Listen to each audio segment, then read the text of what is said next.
Price Lord brothers and sisters. இன்னைக்கு ஒரு video பத்தி பார்க்க போறோம். அதாவது ஜெபத்துடைய வல்லமைய வந்து நம்ம நல்லா ஆழமா தெரிஞ்சுக்கொண்டோம் அப்படின்னா, மனுஷங்களோட நம்ம அதிகமா போராடவே தேவையில்ல. அது என்ன அப்படின்ற பத்தி இந்த வீடியோல நம்ம விரிவா பார்க்கலாம்.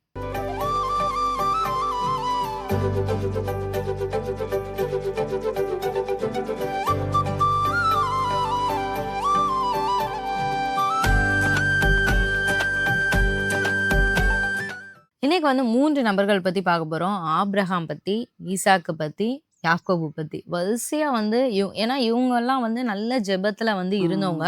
ஸோ மனிதர்களோட வர்ற போராட்டத்த வந்து எப்படி ஜெபத்திலேயே மேற்கொண்டாங்க அப்படின்றத நம்ம வந்து இன்னைக்கு சிந்திக்க போறோம்.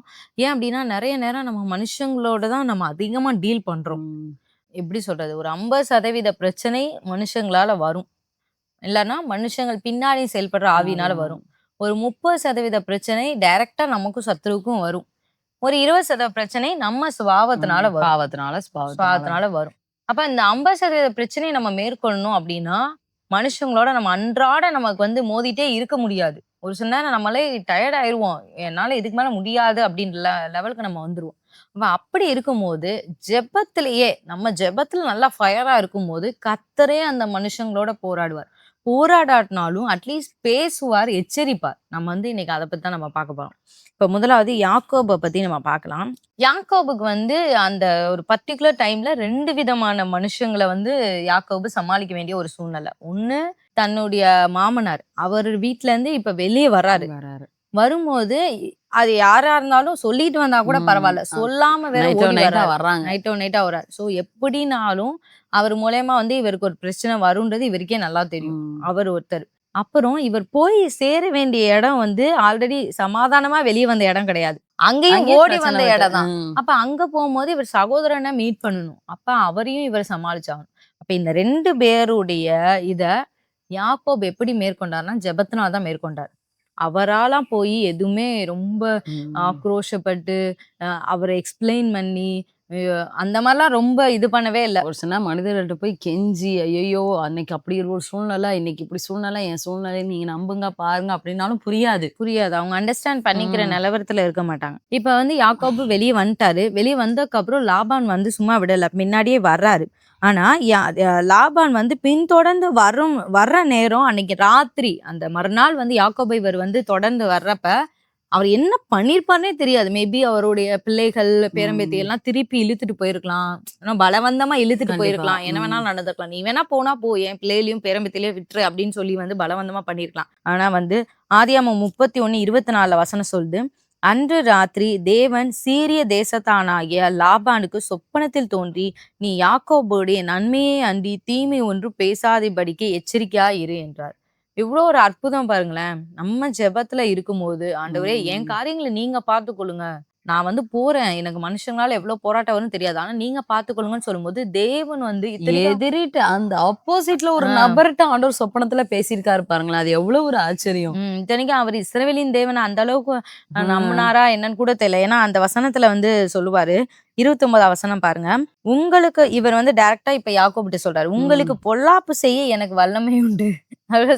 உனக்கு பொல்லாப்பு செய்ய எனக்கு வல்லமை இருக்குப்பா, ஆகிலும் உங்கள் தகப்பனுடைய தேவன் சொல்றாரு, நம்ம தேவன் சொல்ல, உங்க தகப்பனுடைய தேவன். அவங்க சொரூபத்தெல்லாம் வச்சு இது பண்றாங்கன்னா அவங்க பொண்ணெல்லாம் அந்த சொரூபத்தெல்லாம் எடுத்துட்டு வந்திருக்குல்ல. அதனால அவர் வந்து விக்கிர வழிபாட்டுலதான் இருக்கிறாரு டோட்டலி. ஸோ உங்கள் தகப்பனுடைய தேவன் நீ யாக்கோபுடைய நன்மை அன்றி தீமை ஒன்று பேசாதபடிக்கு எச்சரிக்கையாயிரு என்று நேற்று ராத்திரி என்னோட சொன்னார் அப்படின்னு வந்து சொல்லார். மொத்தத்துல ஆண்டவர் வந்து நீ எதுவும் பேசாத, நன்மையை தவிர எதுவும் பேசாதன்னு எச்சரிச்சிருக்காரு லாபான். இல்லைன்னா லாபான் அவ்வளவு சாதாரண ஒரு மனுஷனே கிடையாது. அதான் அவரே சொல்றாரு, உனக்கு பொல்லாப்பு செய்ய அப்பவே கூட கொன்று போட்டிருக்கலாம் யாக்கோப கூட, அந்த மாதிரி ஒரு பொல்லாப்பு செய்ய எனக்கு வல்லமை இருக்கு அப்படின்னு சொல்றாரு. ஸோ இன்னைக்கு நீங்க உங்க ஆஃபீஸ்லயோ எந்த ஒரு இல்லை உங்க ரிலேட்டிவ்ஸ் மத்தியிலயோ ஒரு பயங்கரமான ஒரு மனுஷர், இந்த மனுஷரோடலாம் என்னால இது பண்ண முடியாது அப்படின்னு நீங்க நினைக்கலாம். ஆனா நீங்க ஜெபத்தோடைய வல்லமை மட்டும் தெரிஞ்சுக்கொண்டீங்கன்னு வைங்களேன், ஜெபத்துல சொல்லுங்க, ஆண்டவரே நீங்க போய் போராடி மோதி எதுவும் பண்ண வேண்டாம், ஆண்டவரே நீங்க எனக்கா அந்த மனுஷனோட பேசுங்க அப்படின்னு சொல்லும் போது கர்த்தரே போய் ஆண்டவர் வந்து ஒரு எச்சரிப்பை கொடுப்பார். அதுக்கடுத்து பாத்தீங்கன்னா யாக்கோபு அப்படியே டிராவல் பண்ணி இப்ப வராரு. இப்ப வரப்போது யாரை மீட் பண்ணணும்னா முன்னாடி இவர் ஏமாத்திட்டு வந்து அவங்க அண்ணனை மீட் பண்ணணும். ஏன்னா வேற வழி இல்ல. அவர மீட் பண்ணாம அந்த தேசத்துல அவர் போய் குடியிருக்க முடியாது. ஸோ இப்ப வந்து போறாரு. அதே மாதிரியே நடக்குது. என்னன்னா யாக்கோபு வர்றான்னு தெரிஞ்சதுமே ஏசாவும் 400 பேரோட வர்றான். 400 பேர்னா சும்மா யாக்கோபு சந்திக்க போறான்னா எதுக்காக அவன் 400 பேரோட வரணும்? அவனும் ஏதோ ஒரு பொல்லாப்பு செய்யணுன்ற ஒரு தாட்ல தான் வர்றான். இவன் என்னைக்கா இருந்தாலும் இவனை கொன்று போட்டுறணுன்ற ஒரு வெறியோட இருந்தவன் தான் ஏசா. ஸோ எப்படினாலும் யாக்கோபை நம்ம மீட் பண்ணலாம் அப்படின்னு சொல்லிட்டு 400 பேரோட வரோம். அப்ப ஆதியாகமம் 31:1 இருக்கு. யாக்கோபு தன் கண்களை ஏறெடுத்து இதோ ஏசாவும் அவனோட கூட 400 மனிதரும் வருகிறதை கண்டு. ஸோ 400 பேரோட வர்றான். அதுக்கு முந்தின அதிகாரத்தை நீங்க வாசிங்கன்னா இரவெல்லாம் யாக்கோபு வந்து ஜெபத்துல போறாரு. நீர் என்னை ஆசீர்வதித்தாலொழி நான் விடவே மாட்டேன் அப்படின்னு சொல்லிட்டு ஒரு புருஷன் அப்படின்னு இருக்கு.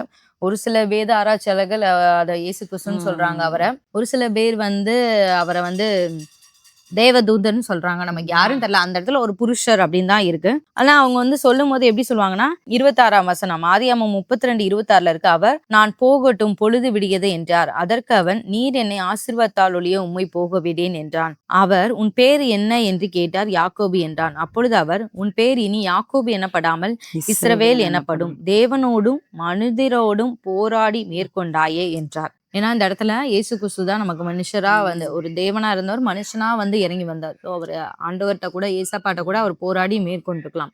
அப்படிதான் வந்து வேத ஆராய்ச்சியாக சொல்றாங்க. எப்படியோ அவர் வந்து ஜெபத்துல பயங்கரமா ஒரு வல்லமை, என்னால் முடியாது, என்னால இதுக்கு மேல முடியாது, என்னை எப்படியாவது ஆசீர்வதிங்க. ஏன்னா கிட்டத்தட்ட அவருடைய 20 வருட கால சம்பாத்தியம்னு வச்சுக்கோங்களேன். கண்டிப்பா. ஏசா ஒரு நிமிஷத்துல எல்லாத்தையும் அள்ளிட்டு போயிட்டானா இவர் வந்து பேக் டு ஜீரோக்கு போயிருவாரு. ஏற்கனவே ஜீரோல இருந்து தான். ஏன்னா உண்மையாமே ஈசாக்கெல்லாம் பார்த்தா சீமான ஒரு நல்ல ஒரு ஆபிரகாமே ஒரு சீமான், ஈசாக்க ஒரு நல்ல அதுக்கு அடுத்த ஒரு சந்ததி, அவங்களுக்கு ஒரு 1000 ஆடு மாடுகள் எல்லாம் இருந்தது. ஆனா அதுல இருந்து ஒண்ணுமே இல்லாம தலை தெறிக்க உயிர் பிழைக்க ஓடி வந்தவர் தான் வந்து யாக்கோபு. வந்து இந்த 20 வருஷத்துல ரொம்ப கஷ்டப்பட்டு கொஞ்சம் கொஞ்சமா குடும்பத்தையும் இதையும் சேர்த்து வச்சிருக்காரு. அது கரெக்ட் தான். யாக்கோபு அதாவது யாக்கோபுடைய தாத்தா தான் ஆபிரகாம். அப்ப ஆபிரகாமுடைய சொத்து பூமி தாங்க கூடாத அளவுக்கு இருந்துச்சான். அதாவது பூமியே பத்தாதான் அந்த அளவுக்கு இருந்த ஒரு சொத்து பேரனுக்கு வரும்போது அது எந்த, ஏன்னா ஈசாக்கு ஆசீர்வதிக்கிறாரு. அந்த டைம் அவருக்கு அதை பெற்றுக்கொள்ற வாய்ப்பு இல்லை. அண்ணனுடைய கோபத்துக்கு இது ஆளாகிறாரு. உடனே உயிர் தப்பா ஓடிறாரு. உயிர் பழைச்சா போதுன்னு ஓடிறாரு. சொன்ன மாதிரி கையை வெறுங்கையமா தான் ஓடினாரு. அதனாலதான் வெறுங்கையா நான் இந்த இதை கடந்து போனேன் அப்படின்னு சொல்லுவார்.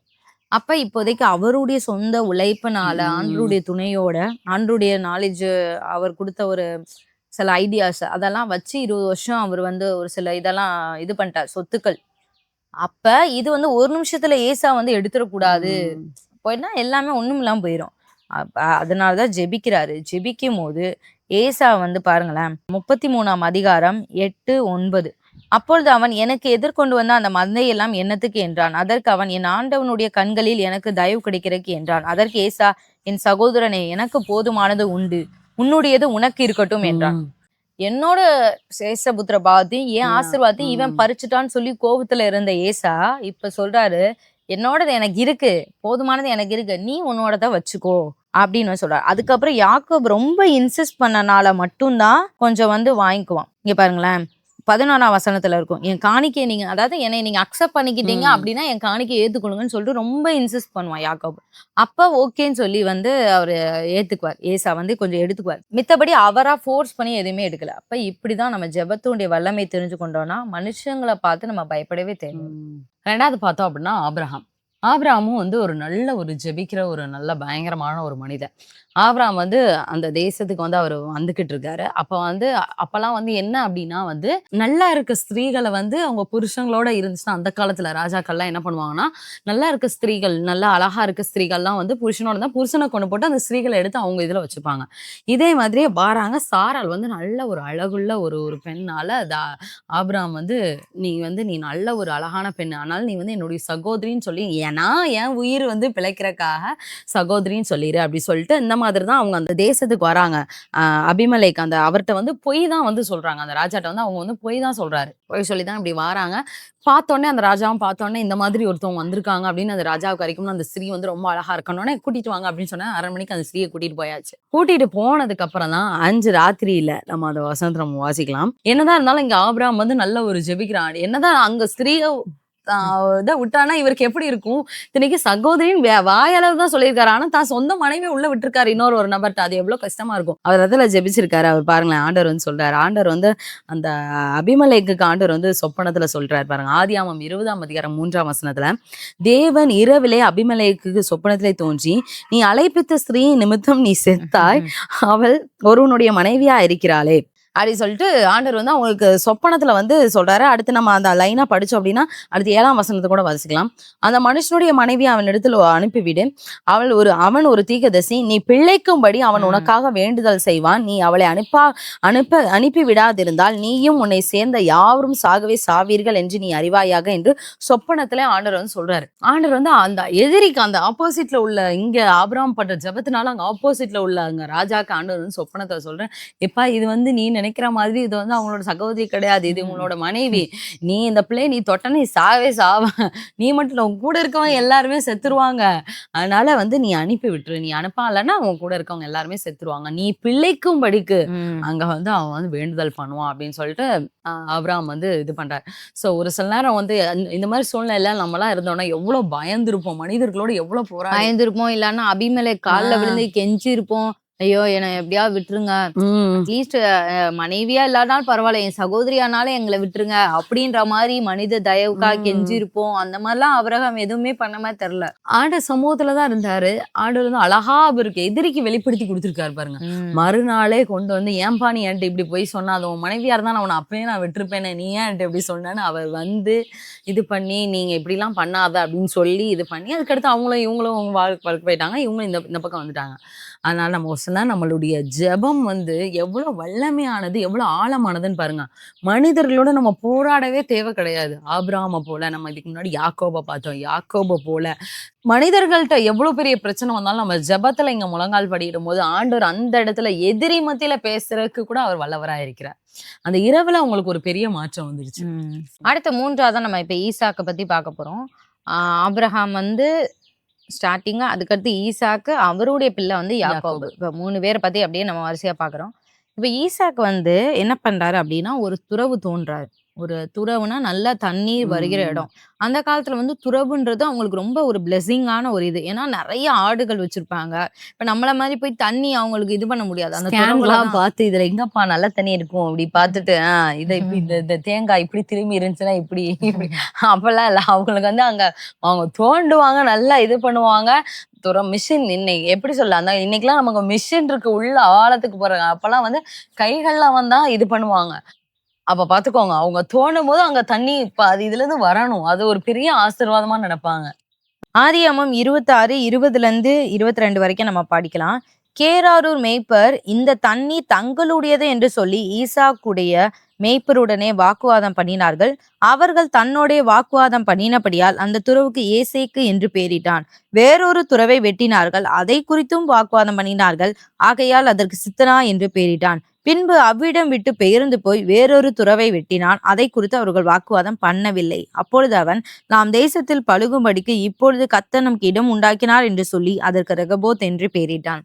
இந்த இடத்துல பாருங்க, 2 முறை தோன்றாரு. ஃபர்ஸ்ட் முறையும் தோன்றாரு, இது எங்களோடது அப்படின்னு சொல்லிட்டு அந்த ஊரு மேய்ப்பர்கள். நம்மளா இருந்தா பயங்கர என்ன எங்களோடதுங்கிற, நாங்க தான் இந்த இடத்துல உட்கார்ந்து துறவு தோண்டியிருக்கோம் அப்படின்னு சொல்லியிருக்கோம். ஆனா ஈசாக்கு எதுவுமே பேசல, சரின்னு விட்டுறாரு. ஏசேக்குன்னு மட்டும் ஒரு பேரை மட்டும் வைக்கிறாரு. அடுத்து ஒரு துறவு தோன்றாரு, அதுவும் எங்களுக்கு வேணும்னு பலவந்தப்படுத்தி எடுக்கிறாங்க, சூரியன் விட்டுட்டாரு, சித்தனான்னு பேர் வைக்கிறார். 3வது ஒரு துறவு தோன்றாரு, அதுக்கு யாருமே வந்து கேட்கல. அப்ப அதான் சொல்றாரு, கர்த்தர் வந்து இந்த இடத்த நம்ம பழுகும்படிக்கு ஆண்டவரே இடம் உண்டாக்கினார்ப்பா அப்படி சொல்லி ரெகோபோத்துன்னு பேர் வச்சுட்டு அவர் வந்து இது பண்ணிட்டு இருக்காரு. அப்புறம் கொஞ்ச நாள் கழிச்சு இவங்களே திருப்பி வந்து வர்றாங்க. ஆதியாகமம் 26, 27, 28 இருக்கு. அப்பொழுது ஈசாக்கு அவர்களை நோக்கி, ஏன் என்னிடத்தில் வந்தீர்கள்? நீங்கள் என்னை பகைத்து என்னை உங்களிடத்தில் இராதபடிக்கு துரத்தி விட்டீர்களே என்றான். அதற்கு அவர்கள், நிச்சயமாய் கர்த்தர் உம்மோடே கூட இருக்கிறார் என்று கண்டோம். ஆகையால் எங்களுக்கும் உமக்கும் ஒரு ஆணை ஏற்பாடு உண்டாக வேண்டும் என்று நாங்கள் நிர்ணயம் பண்ணினோம். நாங்கள் உம்மை தொடாமல் நன்மையே உமக்கு செய்து உம்மை சமாதானத்தோட அனுப்பி விட்டது போல. அப்படிலாம் இவங்க அனுப்புனாங்களா என்னன்னு தெரியல. சமாதானத்தோட இவங்களா அப்படிலாம் அனுப்புனாங்கன்னு தெரியல. ஆனா சொல்றாங்க, உங்க உயிருக்குலாம் நாங்க எதுவுமே பண்ணலைல, நாங்க வந்து அனுப்பி விட்டோம்ல, நீரும் எங்களுக்கு தீங்கு செய்யாதபடிக்கு உம்மோடே உடன்படிக்கை பண்ணிக்கொள்ள வந்தோம். நீர் கர்த்தரால் ஆசீர்வதிக்கப்பட்டவராமே என்றார்கள். அப்ப பாருங்க, இந்த இடத்துல ஈசாக்கும் ஆண்டவருடைய ஜெபத்துல, வேத தியானத்துல இருக்கிற ஒரு ம். மனுஷர் தான். ஆபிரகாம், சாயங்கால ஈசாக்கு. நேரத்தெல்லாம் ஆண்டவரோட தியானத்திலேயே ம். இருப்பாரு ஈசாக்கு. இவருடைய வாழ்க்கையிலுமே ஆண்டவர் பாருங்க, இவரா போய் அந்த மனுஷங்களோட ம். ரொம்ப போய் யுத்தம் பண்ணவே இல்ல. ஜஸ்ட் ஆண்டவர் கையில ஒப்பு குடுத்துட்டு பேசாம ஆண்டவரே நீங்க பார்த்துக்கோங்க அப்படின்னு சொல்லிட்டு இத்தனைக்கும் அந்த மனுஷன் வந்து வாக்குவாதம் எதிர்த்து கூட பேசல. ஈசாக்குக்கும் சொத்து வந்து சாதாரணமான சொத்து இல்ல. அதுல இதுக்கு கொஞ்சம் நம்ம முன்னாடி படிச்சா ம். கூட தெரியும். அந்த வருஷத்துல அவர் விதை விதைச்சதான் ஆண்டவர் 100 100 மடங்கு. மடங்கு பாத்துக்கோங்க. அப்பனா எவ்வளவு பெரிய ஒரு சின்ன பிசிறு கூட தட்டாத அளவுக்கு, அழுகி போகாத அளவுக்கு, வேஸ்ட் ஆகாத அளவுக்கு ஆண்டவர் வந்து 100 மடங்கு. 100 மடங்கு ஆசீர்வாதம் அந்த வருஷத்துல ஆர்டர் குடுத்திருக்காருன்னா, அவருக்கு எவ்வளவு பெரிய சொத்துக்கள் இருந்திருக்கும்னு பாத்துங்க. எவ்வளவு பெரிய ஆளா இருந்திருப்பாருன்னு வச்சுக்கோங்க. சோ அவர் நெனச்சிருந்தா அவருக்கு ஏத்த வேலைக்காரங்க இத்தன பேர் இருக்காங்க. இந்நேரம் 4 அடி தடி "ஏய் போடா" அப்படின்னு சொல்லி 2 அடி ம். போட்டுருக்கலாம். ஆனா அவரும் கடந்து வர்றாரு. சலிக்காம அவர் இன்னொன்னு சலிக்காம 3வது முறையும் அவர் தோன்றாரு பாருங்க. இப்ப நீங்க ஒரு ஆஃபீஸ்ல ஒர்க் பண்றீங்க.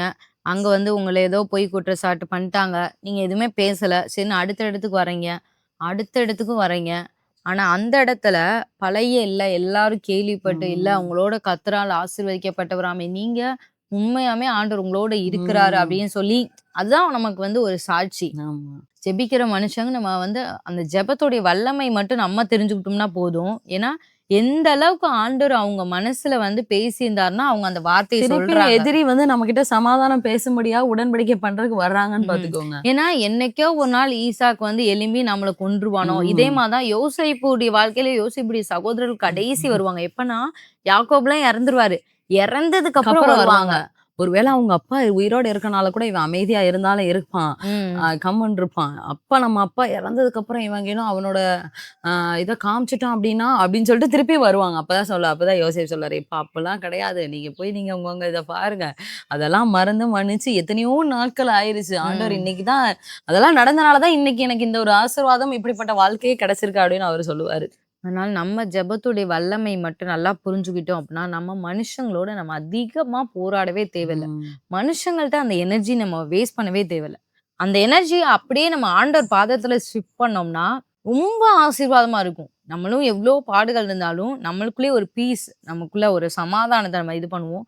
கர்த்தர் நம்ம கூட இருக்கான்றத மத்தவங்களுக்கு சொப்பனத்து மூலமாவோ, தரிசனங்கள் மூலமாவோ, வார்த்தையின் மூலமாவோ இப்ப இவங்களுக்கெல்லாம் சொப்பனம் மூலமா வந்துச்சுன்னு சொல்ல முடியாது. ஆனா எப்படியோ அந்த மேய்ப்பர்கள் வந்து அந்த ஊர்ல உள்ளவங்க அந்த அந்த சேனாதிபதி இவங்கலாம் வந்து அந்த ராஜாக்கள் இவங்கலாம் வந்து ஈசாக்கிட்ட வந்து உடன்படிக்கை பண்றாங்கன்னா, கர்த்தர் தான் அவங்க மனசுல பேசியிருக்காரு. பேசி ம். தான் அவங்க வந்து வந்திருக்காங்க. அந்த அளவுக்கு ஒரு ஜெபத்துக்கு எவ்வளோ வல்லமை இருக்கு அப்படின்றத நம்ம வந்து தெரிஞ்சுக்கணும். இந்த வீடியோ உங்களுக்கு ரொம்ப பிரயோஜனமா இருந்திருக்கும் அப்படி நான் விசுவாசிக்கிறேன். இப்ப இந்த 3 நபர்களை நம்ம பார்த்தோம். இனி வரும் நாட்கள்லயும் நீங்க வந்து உங்க ஜெபத்துல நீங்க அந்த டைம், அந்த எனர்ஜி எல்லாத்தையும் இன்வெஸ்ட் பண்ணுங்க. நிச்சயமா ஆண்டவர் நம்ம எதிரி நம்ம போய் அவங்கட்ட பேசணும். ஐயோ! எனக்கு இப்படின்னு நம்ம தேவையில்ல. ஆண்டவரே சொப்பனத்தின் மூலியமா இதுல பார்த்தீங்கன்னா 2 பேத்துக்கு ஆண்டவர் சொப்பனத்தின் மூலியமா வெளிப்படுது. ஒருத்தவங்க அவங்க தானாவே வந்து பேசியிருக்காங்க. ஆண்டவர் வெளிப்படுத்தாம அந்த இருதயத்தை மாத்தாம அவங்க வந்து பேசியிருக்க ம். போறதில்ல. ஸோ ஆண்டவரே அந்த இடத்துல யுத்தம் பண்ணுவார். ஸோ நம்ம ஜெபத்துல மட்டும் நம்ம மனிதர்கள்ட்ட போடாம நம்ம காத்திருப்போம். நிச்சயமா ஆண்டவர் நம்மளுடைய வாழ்க்கையில அற்புதத்தை செய்வார். இந்த வீடியோவ நீங்க அநேகருக்கு ஷேர் பண்ணுங்க. இந்த சத்தியம் தெரியாதவங்களுக்கு பிரயோஜனமா இருக்கும். மீண்டும் அடுத்த ஒரு வீடியோல உங்கள சந்திக்கிறோம். கர்த்தர் உங்கள ஆசீர்வதிப்பாராக.